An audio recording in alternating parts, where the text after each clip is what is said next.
இந்தியாவில் 2 ரயில் பாதை திட்டங்கள் தற்போது மார்வல் ஆஃப் இந்தியா என்று அழைக்கப்படுகின்றது. ஒன்று கடலில் அமைக்கப்பட்டிருக்கும் புதிய பாம்பன் ரயில்வே பாலம், மற்றொன்று ஜம்மு காஷ்மீரில் அமைக்கப்பட்டிருக்கும் புதிய ரயில் பாதை. இதில் பாம்பன் பாலத்தில் அனைத்து பணிகள் முடிக்கப்பட்டு திறப்பு விழாவிற்கு தயாராக உள்ள நிலையில் தற்போது ஜம்மு காஷ்மீரில் அமைக்கப்பட்டிருக்கும் புதிய ரயில் பாதையும் திறப்பு விழாவிற்கு தயாராகியுள்ளது. கத்ரா முதல் பணிகள் வரை ரயில் பாதையில் ரயில்களை இயக்குவதற்கு சிஆர்எஸ் அனுமதி வழங்கியிருக்கிறாங்க. எனவே இனிமேல் காஷ்மீர் முதல் கன்னியாகுமரிக்கு நேரடியாக செல்ல முடியுமா என்று கேட்டால் அதுதான் முடியாது. சில பாதுகாப்பு காரணங்களுக்காக இந்த ஒரு முடிவானது எடுக்கப்பட்டுள்ளது.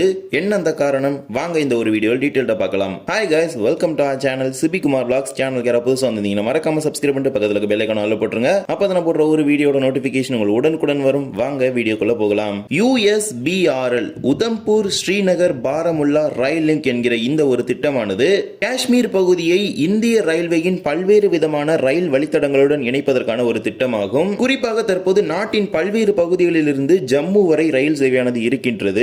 ஆனால் காஷ்மீருக்கு நேரடி ரயில் போக்குவரத்து என்பது கிடையாது. குறிப்பாக ஜம்முவையும் காஷ்மீரையும் இணைக்கும் வகையில தான் இந்த ஒரு ரயில் பாதை அமைப்பதற்கு மத்திய அரசு முடிவு செய்தது. காஷ்மீர் மக்களின் முக்கியமான போக்குவரத்து வசதிக்காகவும் அதே போலவே சரக்குகளை கையாளும் வகையிலும் சுற்றுலாவை மேம்படுத்தும் வகையில் இந்த ரயில் பாதை திட்டமானது திட்டமிடப்பட்டது. குறிப்பாக ஜம்முவிற்கும் ஸ்ரீநகருக்கும் இடையான சாலை போக்குவரத்தில் ஏற்படும் பயண நேரத்தை ஒப்பிடும் பொழுது ரயில் போக்குவரத்து மூலமாக பயண நேரமானது மிகவும் குறையும். காஷ்மீர் பகுதியில் முதல் முறையாக காசிகண்ட் முதல் ஸ்ரீநகர் வரை ரயில் பாதையானது அமைக்கப்பட்டு பிறகு அது பாரமுல்லா வரை நீட்டிக்கப்பட்டது.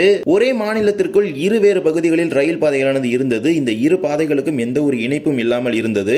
இந்நிலையில தான் 120 கிலோமீட்டருக்கு உதம்பூர் முதல் காசிகண்ட் வரை ரயில் பாதை அமைப்பதற்கு திட்டமிடப்பட்டது. 2002ஆம் ஆண்டுல இதற்கான திட்டமும் அறிவிக்கப்படுகின்றது. 2 ஆண்டுகளில் 2004 ஜம்மு முதல் உதம்பூர் வரை ரயில் பாதை அமைக்கப்பட்டு ரயில் போக்குவரத்து திறக்கப்படுகின்றது. 2014ஆம் ஆண்டில் உதம்பூர் முதல் ஸ்ரீமாதா வைஷ்ணோ தேவி கட்ரா வரை ரயில் பாதை அமைக்கப்பட்டு பொதுமக்களின் பயன்பாட்டிற்கு திறக்கப்படுகின்றது. அதே போலவே மறுபுறத்தில் காசிகண்ட் முதல் பாரமுல்லா வரை உள்ள ரயில் பாதையானது பணிகள் வரை நீட்டிக்கப்பட்டது.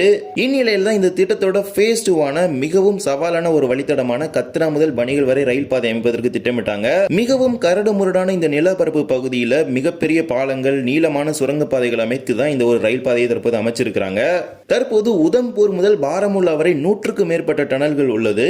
இந்த ரயில் பாதை திட்டத்தோட முக்கியமான குறிக்கோள் ஜம்மு காஷ்மீர் பகுதியை இந்தியாவின் பல்வேறு பகுதிகள், அதாவது நாட்டின் அனைத்து பகுதிகளுடன் இணைக்க வேண்டும் என்கிற ஒரு திட்டம் தான் இந்த ரயில் பாதை திட்டம். கத்ரா முதல் பணிகள் வரை சுமார் 111 கிலோமீட்டர் தூரம் இருக்கின்றது. இதில் 97.3 கிலோமீட்டர் சுரங்கத்திற்குள்ளே செல்லக்கூடிய ஒரு ரயில் பாதையாக தான் இருக்கின்றது. இதில் 97.3 கிலோமீட்டர் தூரமானது சுரங்க பாதைக்குள் செல்லக்கூடிய ரயில் பாதையாக தான் இருக்கின்றது. 27 உயரமான பாலங்களும் 10 சிறிய பாலங்களும் இந்த ரயில் வழித்தடத்தில் இருக்கின்றது.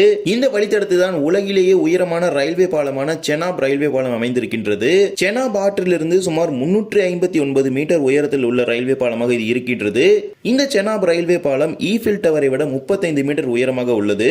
கத்ரா முதல் பணிகள் வரை சுமார் 111 கிலோமீட்டர் தூரத்தில், சங்கல்டான் முதல் பணிகள் வரை சுமார் 48.1 கிலோமீட்டர் தூரத்துக்கு பணிகள் அனைத்து முடிக்கப்பட்டு கடந்த பிப்ரவரி 2024 பொதுமக்களின் பயன்பாட்டிற்கு பிரதமர் நரேந்திர மோடி அவர்களால் திறந்து வைக்கப்பட்டு ஜம்மு காஷ்மீரின் முதல் மெமு ரயில் போக்குவரத்தானது அங்கு துவங்கப்பட்டது. இந்தியாவின் நீளமான ரயில்வே சுரங்க பாதை 12.77 கிலோமீட்டர் தூரத்திற்கு இந்த வழித்தடத்தில் அமைந்திருக்கின்றது. இந்த வழித்தடத்தில் சிஆர்எஸ் இன்ஸ்பெக்ஷன், அதாவது commission of railway safety inspection ஆனது கடந்த ஜனவரி 7 மற்றும் 8 ஆகிய 2 தேதிகளில் நடைபெற்றது. 110 கிலோமீட்டர் வேகத்தில் அதிவேக சோதனையானது கத்ரா முதல் பணிகள் வரை நடத்தப்பட்டது. Commissioner of railway safety northern circle தலைமையில் நடத்தப்பட்ட இந்த ஆய்வுல இந்த வழித்தடத்தில் ரயில்களை 85 கிலோமீட்டர் வேகத்தில் இயக்குவதற்கு அனுமதி வழங்கி இருக்கிறாங்க. லூப் லைன்களில் 15 கிலோமீட்டர் வேகத்தில் ரயில்களை இயக்குவதற்கும் அனுமதி வழங்கப்பட்டுள்ளதாக தெரிவிக்கப்பட்டுள்ளது. தற்போது கத்ரா துவங்கி பணிகள் வரை பொதுமக்களின் பயன்பாட்டிற்கு பயணிகள் ரயில்களும் சரக்கு ரயில்களும் இயக்குவதற்கு அனுமதி வழங்கி இருக்கிறாங்க. இந்நிலையில் கடந்த டிசம்பர் 31ஆம் தேதி வடக்கு ரயில்வேயின் புதிய ரயில்வே கால அட்டவணை வெளியிடப்பட்டிருந்தது. அதில் கத்ரா முதல் ஸ்ரீநகர் வரை ஒரு வந்தே பாரத் ரயிலும் 2 மெயில் எக்ஸ்பிரஸ் ரயில் சேவைகளும் இயக்கப்படும் என தெரிவிக்கப்பட்டிருந்தது. மேலும் இந்த வழித்தடத்தில் பகல் நேரத்தில் மட்டுமே ரயில்கள் இயக்கப்படும், இரவு நேரத்தில் ரயில்கள் இயக்கப்படாது என்பதையும் குறிப்பிட்டிருக்கிறாங்க. கத்ராவிலிருந்து வந்தே பாரத் ரயில் காலை 8:10 மணிக்கும், 2 மெயில் எக்ஸ்பிரஸ் ரயில்கள் ஒன்று காலை 9:50க்கும் மற்றொன்று மாலை 3 மணிக்கும் புறப்படும் வகையிலும், மறு மார்க்கத்தில் ஸ்ரீநகரிலிருந்து மெயில் எக்ஸ்பிரஸ் ரயில் காலை 8:45க்கும், வந்தே பாரத் 12:45க்கும், மாலை 3:05க்கு மெயில் எக்ஸ்பிரஸ் என மொத்தமாக 3 ரயில்களை இந்த வழித்தடத்தில் இயக்குவதற்கு திட்டமிட்டிருக்கிறாங்க வடக்கு ரயில்வே. முன்னதாக இந்த ரயில் வழித்தடம் வடக்கு ரயில்வேயின் ஃபரஸ்பூர் கோட்டத்தில் இருந்தது. ஜனவரி 6, 2025 ஜம்முவில் புதிய ரயில்வே கோட்டமானது தற்போது திறக்கப்பட்டுள்ளது. நம்மில் அதிகமான நபர்கள் நினைத்த ஒரு கருத்து, இந்த வழித்தடம் திறந்த பிறகு நாட்டின் பல்வேறு பகுதிகளில் இருந்து நேரடியாக ஸ்ரீநகர் மற்றும் பாரமுல்லா வரை ரயில்கள் இயக்கப்படும் என நாம் பெரிதும் எதிர்பார்க்கிறோம். எதிர்பார்த்தோம். ஆனால் அனைத்து ரயில்களும் கத்ராவுடன் நிறுத்தப்பட்டு பயணிகள் வேறு ரயில் மூலமாக தான் ஸ்ரீநகர் அனுப்பப்படுவார்கள் அப்படிங்கறத குறிப்பிட்டிருக்காங்க. கத்ரா is a mandatory stop for all trains அப்படிங்கிற ஒரு விஷயமானது தற்போது வெளியிடப்பட்டுள்ளது. ஜம்மு காஷ்மீரை பற்றி நாம் அனைவருக்கும் தெரியும். சில பாதுகாப்பு காரணங்களுக்காக தற்போது இந்த ஒரு நடவடிக்கையானது இந்திய பாதுகாப்பு அமைச்சகம் சார்பாக எடுக்கப்பட்டுள்ளது. நாட்டின் பல்வேறு பகுதிகளிலிருந்து வரக்கூடிய ரயில்கள் ஸ்ரீமாதா வைஷ்ணோதேவி கட்ரா வரை மட்டுமே இயக்கப்படும் என தெரிவித்திருக்கிறாங்க. பயணிகள் அனைவரும் ஸ்ரீமாதா வைஷ்ணோதேவி கட்ரா நிலையத்தில் இறங்கி அங்கிருந்து ரயில் நிலையத்திற்கு வெளியே வந்து மீண்டும் மற்றும் ஒரு செக்கிங் ப்ரொசீஜர்ஸ் எல்லாமே முடிச்ச பிறகு வேறொரு ரயில் மூலமாக கத்ராவிலிருந்து ஸ்ரீநகருக்கு, அதாவது அந்த வந்தே பாரத் 2 மெயில் எக்ஸ்பிரஸ் மூலமாக செல்வார்கள் அப்படிங்கறத குறிப்பிட்டிருக்கிறாங்க. நேரடியாக ரயில் இயக்கும் போது ஒவ்வொரு நிலையங்களிலும் பயணிகளின் உடைமைகளை சோதனை செய்வது என்பது சாத்தியமில்லாத ஒன்று என்பதை குறிப்பிட்டிருக்கிறாங்க. இந்நிலையில தான் அனைத்து பயணிகளையும் கத்ராவில் இறக்கிவிட்டு அங்கு அனைத்து சோதனைகளையும் முடித்த பிறகு பயணிகள் வேறு ரயில் மூலமாக ஸ்ரீநகர் செல்வார்கள் அப்படிங்கறத குறிப்பிட்டிருக்கிறாங்க. எனவே தற்போதைய சூழ்நிலையில் இந்த வழித்தடம் திறக்கப்பட்டாலும் நாட்டின் அனைத்து பகுதிகளிலிருந்து வரக்கூடிய ரயில்கள் கத்ரா வரை மட்டுமே இயக்கப்படும். கத்ரா ஸ்ரீநகர் இடையே வேறொரு ரயில் மூலமாக தான் நீங்கள் பயணிக்க வேண்டியதாக இருக்கும். இதற்காகவே வடக்கு ரயில்வே சார்பாக கத்ரா ரயில் நிலையத்தில் நடைமேடை 1 ஆனது பிரத்யேகமாக ஸ்ரீநகர் வழித்தடத்தில் செல்லக்கூடிய ரயில்களுக்காக டிசைன் செய்யப்பட்டுள்ளதாக தெரிவித்திருக்கிறாங்க. பாதுகாப்பு ஏற்பாடுகளும் அங்குதான் செய்யப்பட்டுள்ளது. அனைத்து பயணிகளுக்கான சோதனைகளும் முடிக்கப்பட்ட பிறகுதான் அங்கிருந்து ரயில் மூலமாக ஸ்ரீநகர் செல்வார்கள். இது பாதுகாப்பு காரணங்களுக்காக எடுக்கப்பட்ட முடிவாக இருந்தாலும் ஜம்மு காஷ்மீர் மக்களுடைய நீண்ட நாள் கனவான டெல்லி முதல் கன்னியாகுமரி, காஷ்மீர் முதல் கன்னியாகுமரி வரையிலான ரயில் போக்குவரத்து என்பது தற்போது துவங்கப்பட வாய்ப்பே கிடையாது. இந்த வழித்தடத்தை வருகின்ற ஜனவரி 26 குடியரசு தினத்தன்று பிரதமர் நரேந்திர மோடி அவர்கள் திறந்து வைக்க உள்ளதாக தகவல் வெளியாகி இருக்கின்றது.